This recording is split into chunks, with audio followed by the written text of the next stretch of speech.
I like to give all glory and praise and honor unto the Most High, man. We're going to get into it today, man. Now, today's topic, we're going to be talking about, all going over the scriptures, regarding women in the church and teaching men. Because, I was watching a few channels, man, and he had some guys say, look, if a woman tried to teach me anything, I'm not even going to allow that. I'm not even going to, pay her no attention. And that's just funny to me, man, because these guys not know the scriptures. And if you were searching the scriptures out, you would never say anything like that, man. And a lot of guys, they just read one scripture and they take things out of context, man. They're not reading, entire chapters. They just reading one verse and basing their conclusion on that. Like Yeshua HaMashiach says, you guys not know the scriptures, man. So we're gonna be taking a look at it, man. Now there's some positions that women can't, obtain. Yeah, of course, in the scriptures they can be priests, and of course, they can't be pastors. That's out of order. But once again, to say that, you're not gonna allow yourself to let them teach you anything, that's a prideful spirit, man. A lot of guys gonna fall into a lot of trouble with that, man. So let's go, man. So right here, this is a well-renowned verse that they love to use. 1 Corinthians 14:34-35. It says, let your women keep silence in the churches, for it is not permitted unto them to speak, but they are commanded to be under obedience, as also said the law. And if they will learn anything, let them ask their husbands at home, for it is a shame for women to speak in the church, man. Oh, man. So we're going to come back to this verse, man, and explain, the entirety of it. But we're going to show you examples, before we come back to this, of women in the scriptures, man, doing their thing. So let's keep going. So right here, we're going to start with Acts chapter 2, verse 17. It says, and it shall come to pass in the last days, said the Most High, I will pour out my spirit upon all flesh, and your sons and your daughters shall prophesy, and your young men shall see visions, and your old men shall dream dreams. So he doesn't just say, sons. It said sons and daughters shall prophesy, man. Sons and daughters. I have it underlined. So let's keep going. So Judges chapter 4, verse 4-10. It says, and Deborah, a prophetess, the wife of Lapidoth, she judged Israel at the time. So everybody knows Deborah, she's well known. As somebody, as the one of the women that judged Israel as a judge. Just like how Samson was a judge, she was a judge that judged Israel. It says right here, verse 5, and she dwelt under the palm tree of Deborah, between Ramah and Bethel in Mount Ephraim. And the children of Israel came up to her for judgment. And she sent and called Barak, the son of Abinoam, out of Kadesh Naphtali, and said unto him, hath not the Most High of Israel commanded, saying, go and draw towards Mount Tabor, and take with thee 10,000 men of the children of Naphtali and the children of Zebulun, and I will draw unto thee to the river of Kishon, Sisera, the captain of Jabin's army, with his chariots and his multitude, and I will deliver him into thy hand. So you can see, man, this is a woman judging Israel at the time, man, and she sent and called for Barak. Now, Barak, more than likely, you could say he's a mighty man of war, So let's see what he says, man. After she called for him to go fight. So right here, verse 8, and Barak said unto her, if thou wilt go with me, then I will go. But if thou wilt not go with me, then I will not go. So you see, this is Barak, man, a mighty man of war, telling her, look, if you come with me, man. But if you're not coming with me, I'm not going. You know, is he puffed up? No. You know, like I said in the beginning, the reason I'm doing this is because, you know, you got some guys that saying, you know, they, you know, the females are not allowed to teach, which is not true. You know, or they can't. I'm not gonna listen to a female if she try to teach me. That's false, man. You know, right here you have Barack, man, telling her to come with me. You know, and if you're not coming with me, I'm not going. Oh man. So let's keep going. As a matter of fact, and even, you know, to piggyback on this story, it was Jabal Heber's wife, you know, that took a nail out of the tent and killed Sisera. You know, it was a woman that did that. You know, so let's keep going, man. Oh man. So right here, this is 2 Kings, verse 22, 11 through 16. And this is King Josiah giving these orders that I put here. A king, King Josiah. Right here, verse 11, it says, "And it came to pass, when the king had heard the words of the book of the law, that he rent his clothes. And the king commanded Hilkiah the priest, and Achanam the son of Shaphan, and Achbor the son of Micah, and Shaphan the scribe, and Asaiah a servant of the king's, saying, Go ye, inquire of the Most High for me, and for the words of the people, and for all Judah concerning the words of this book that is found. For great is the wrath of the Most High that is kindled against us, because our fathers have not hearkened unto the words of this book, to do according unto all that which is written concerning us." So right here, verse 14, it says, "So Hilkiah the priest, and Achanam, and Achbor, and Shaphan, and Asaiah went unto Huldah, the prophetess, the wife of Shalom, the son of Tikvah, the son of Haris, keeper of the wardrobe. Now she dwelt in Jerusalem in the college, and they commune with her, man." So right here, you have a king giving these orders, you know, to a priest, a high priest, which is one of the highest positions, you know, that you could have as a you know, in the kingdom as a Levite, you know, to find out, you know, a word from the Most High. And who are they going to? They're going to who? A prophetess, a woman, you know, and they commune with her, you know. Oh man. So let's see what she says, man. Right here, verse 15 said, "And she said unto them, Thus said the Most High of Israel, tell the man that sent you to me, thus said the Most High, I will bring evil upon this place and upon the inhabitants thereof, even all the words of the book which the king of Judah hath read." So you see, a king, Josiah, sent down these orders to a high priest to go find out, you know, what the Most High is saying. And they went, a high priest, a man, because only the males could be, you know, priests, the Levites. You know, women are not allowed to be priests. They went onto a prophetess. This is a woman, and they commune with her.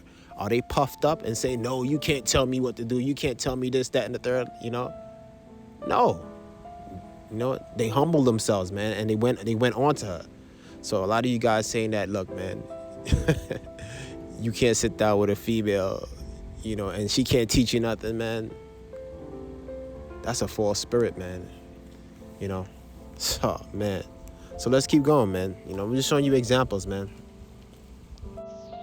So right here, this is Matthew chapter 27, verse 19. It says, "When he was set down on the judgment seat, his wife sent unto him, saying, Have thou nothing to do with that just man? For I have suffered many things this day in a dream because of him." So this is talking about Pontius Pilate's wife, and she was telling him that, look, don't stop messing with Yeshua HaMashiach. Don't do nothing with him, because she said she suffered many dreams because of him. You know, because she was getting terrible dreams. And she's telling her, she telling her husband, Pontius Pilate, have nothing, don't mess with that man. And then this is, part of the reason why Pontius Pilate washed his hands, from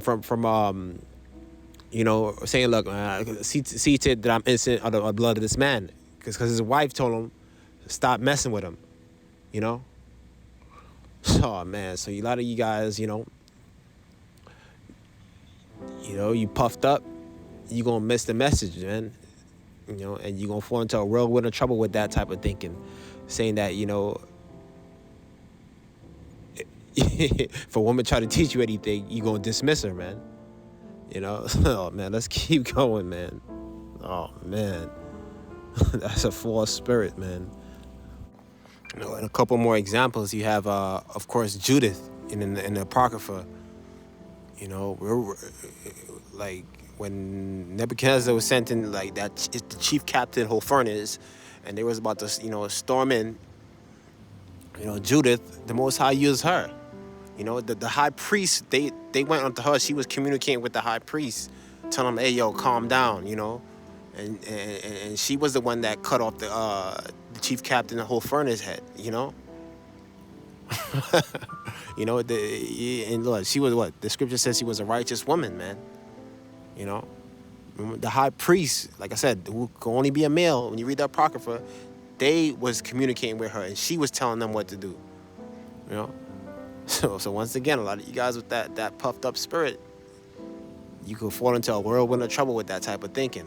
Look at another example. Look at Elizabeth when she was when that angel came onto her first, and told that she was going to be pregnant with John the Baptist, and then she listened to the angel. Then that same angel went to her husband, and I think his name was Zacharias, and he told her husband, and the husband didn't believe, and the angel got pissed off at him, and pretty much told him, look, he pretty much sealed his mouth for 9 months until the baby was born, and then he was able to speak again, because he didn't believe. The angel told him, look, I stand in the presence of the Most High, and I'm telling you A, B, C, D, X, Y, Z, and you're doubting me. So he got pissed off. So, Elizabeth was good to go, but her husband wasn't, So let's keep going, man. So we're right here back to this verse, man. 1 Corinthians 14:34-35. Let your women keep silence in the churches, for it is not permitted unto them to speak, but they are commanded to be under the obedience. Also said the Lord. And if they will learn anything, let them ask their husbands at home, for it is a shame for women to speak in the church. So what is he talking about right here? Now, when you start at the top of this verse, it started off about them talking about speaking in tongues, and Paul was pretty much saying, look, if you're speaking in tongues, nobody's going to understand what you're saying, and then, as you keep going down, they're talking about prophesying, because he's saying it's better to prophesy than to speak in tongues, because everybody's going to understand you. When you're speaking in tongues, nobody knows what you're saying, So and here's the problem. Now, like I showed you, there's prophets and there's prophetess. Prophetess are the women. Now, this is why he was telling the woman to keep your mouth silent in the church, because look, for example, if your husband's a prophet and your wife is a prophetess, well, first of all, prophets are supposed to examine the what each other's are saying. They're supposed to examine what each other's are saying to make sure what they're saying is true, what they're saying is correct. They're supposed to evaluate what they're saying. So, for example, once again, like I'm saying, if your husband's a prophet and you're a prophetess, what was happening in the church, there was conflicts, and there was a lot of confusion happening. And what was happening is the women were trying to usurp the men, because they felt like like what they were saying is supersedes the men. So what Paul was pretty much saying, look, man, in order to show honor, to the headship, You know, because there's still an order that the Most High put things in. You know, you have the Most High, you have the husband, the wife, and the kids. He said the woman must be quiet and let the men, you know, discern, you know, the prophecies. You know, because there was confusion happening, you know, because the women were trying to usurp the men. This is why he told them to be silent in the churches and don't speak, you know, and fall under the order that the Most High put things, you know, and ask your husband, you know. This doesn't mean like, look, they supposed to be silent all the time. You know, this is what's concerning, you know, discerning the prophecies, breaking down the prophecies. He said, let the men do it, you know. So right here, this is what I'm talking about. 1 Corinthians 14, 32 through 34. The spirit of the prophets are subject to the prophets, man. For the Most High is not the author of confusion, but of peace, as in all churches of the saints. Let your woman keep silence in the church, for it is not permitted unto them to speak, but they are commanded to be under the obedience as said the law. So this is what he was talking about, man. The spirit of the prophets is subject unto the prophets, man. You know, so let the prophets, not the prophetess, you know, evaluate, you know, and discern these prophecies, man. You know, because once again, like I said, you know, there was confusion happening. This is why he's saying this. You know, they have to evaluate these things to see if they were true. This is what it was talking about here in 1 Timothy, chapter 2, 11 through 14. This is concerning prophecy he's talking about. He said, let the woman learn in silence with all subjection. But I suffer not a woman to teach, nor to usurp authority over the man, but to be in silence. So this is what was happening in the church. They were trying to usurp authority over the man. You know, because like I said, if you got two prophets, a prophet and a prophetess, you know, that the man is not going to submit onto what the woman is saying. You know,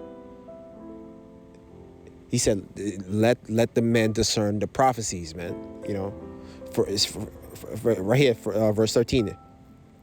For Adam was first formed, then Eve, and Adam was not deceived, but the woman being deceived was in transgression. This is why, you know, the woman was deceived, not Adam. You know, so he's saying, look, let the men discern the prophecies, man. You know, this doesn't mean they have to sit down in the church and be quiet and like some of these guys say, you know, because like the scripture says in Acts, I read from Acts, like your sons and daughters will prophesy, you know. But when it comes to breaking down the prophecies and stuff like that, it was causing a lot of confusion.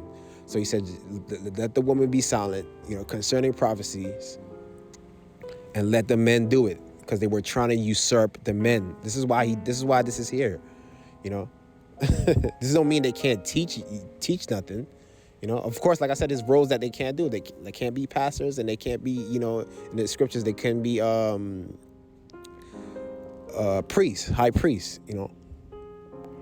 But I showed you verses where, you know, you have high priests that went on to women, you know, that was prophetess. You have Barak, mighty men that wanted the, you know, these prophetess to come with them, you know. So it's not what some of these guys is talking about, man. These guys are puffed up, man. Oh man. So right here, this is what Paul was pretty much trying to do. You know, Timothy, like they were trying to keep the headship intact. You know, so you got the Most High, Yeshua Mashiach, the husband, the wife, and the kids, and whatnot. You know, that's the way it's supposed to be. But you know, like I said, once again, the women were trying to usurp the men. You know, and when that happens, Satan is on the top. As you can see right here on the right hand side. You know, then the wife, then the husband. You know, this is what was happening. So this is why he was telling them, hey, keep silent, and let the men, you know, discern the prophecies, break the prophecies down. You know, because, you know, you have a lot of females probably in the church bickering. Well, the Most High told me that, and the Most High told me that. No, it was causing confusion. You know, but this doesn't mean, you know, they gotta be like robots in the church and they're not allowed to, you know, to teach anything. You know, there's some women out there that's real sharp in the scriptures, man. You know, and they know what they're talking about. But you know, there's still an order that they were trying to keep things in. You know, this is why he was just always trying to show reverence to the headship. You know, hey, go ask your husband. you know, because if he's a prophet and you're a prophetess, you know, they're not going to defer to you. And I already showed you why. You know, they told you why. You know, and this is more so to protect them. Like even in the society today, there's certain things that like they don't allow women to do. Like, oh, for example, the special forces. You know, that's not because they hate women. That's more so to protect them. You know, you know, they don't let them join the SEALs, for example, or stuff like that. You know, so let's keep going, man. It's right here. This when you read it, like I was saying, when you read the beginning of this chapter, when you go to the top of the chapter, first he started talking about speaking in tongues. For example, right here, follow after charity. 1 Corinthians 14. Follow after charity and desire spiritual gift, but rather that ye may prophesy. Start off talking about prophecy. For he that speaketh in an unknown tongue speaketh not unto men, but unto the Most High. For no man understandeth him. Howbeit in the spirit he speaketh mysteries, but he that prophesied speaketh unto men to edification and exhort and comfort. See, he that prophesied speaketh unto men, you're saying right here, to edification, but he that's, verse 2, it says, he that speaketh in an unknown tongue speaketh not unto men, but unto the Most High. So let's go down to verse 4. Verse 4, he that speaketh in an unknown tongue edified himself, but he that prophesied edified the church. You see that? This is what it started off as. I would that ye all speak with tongues, but rather that ye prophesize.